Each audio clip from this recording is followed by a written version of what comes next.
Using vivid shapes and details, American fashion designer Lela Rose has risen through the ranks to become one of the favorite trend-setting fashion designers. Born in Texas, Rose attended the University of Colorado, where she graduated with a major in painting and sculpture. Early on in her studies, though, she began a business selling vests made from vintage scarves, and thus began her journey into fashion. She relocated to New York, where she attended and graduated with an associate's degree from Parsons School of Design. After having worked under a couple of designers, she launched her own collection in 1996 that was very feminine and featured lots of decorations. Her business grew after her clothing was worn by President Bush's daughters at his inauguration, which saw her brand begin to be sold in retail stores such as Bergdorf Goodman and Neiman Marcus. Since her rise to fashion fame, she has displayed many shows at New York Fashion Week, where shimmering light dresses hit the catwalk.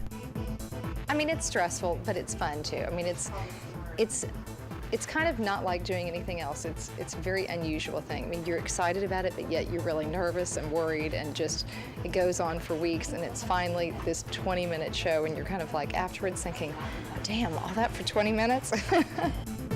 In 2007, she premiered her fall collection with a line that was all about elegance and comfort.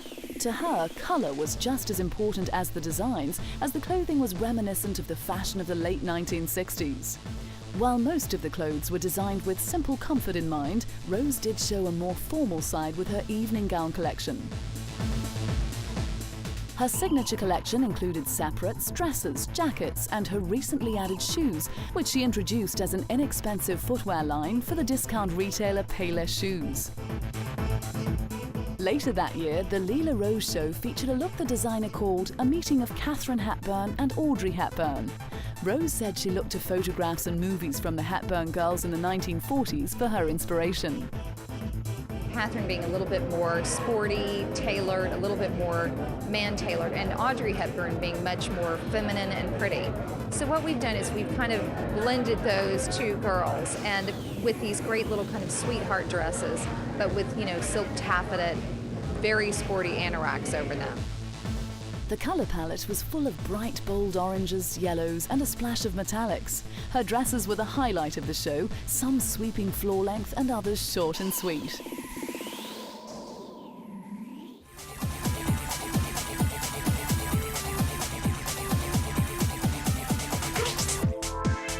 Her fall 2009 collection used the rainforest for inspiration, as well as all the things you might find in there, such as insects. Even so, her models still looked chic, wearing pea coats, explorer and mohair jackets in colours such as charcoal grey. Even her simple use of belts around the waist really turned this collection feminine. Like many fashion designers, Rose, who is still fairly new in the fashion industry, has received a loyal clientele, with many of her fans being well known in the entertainment industries. Actress Zooey Deschanel shimmered in a blue dress, adding an extra touch with a black velvet bow from Rose's Spring 2009 collection. Anne Hathaway also took advantage of the black bow belt, which was wrapped around her cranberry strapless Lela Rose dress from her fall 2008 line when she attended the photo call at the Venice Film Festival for her film Rachel Getting Married. And the always gorgeous Michelle Pfeiffer shone in her Lela Rose lace dress, also accessorized by a black waist belt when accepting her star on the Hollywood Walk of Fame. With her philosophy of design being about understandable shape and great fabric with unexpected detail, it seems Lela Rose has turned herself into a world-renowned designer with vividly created collections that have set trends around the world.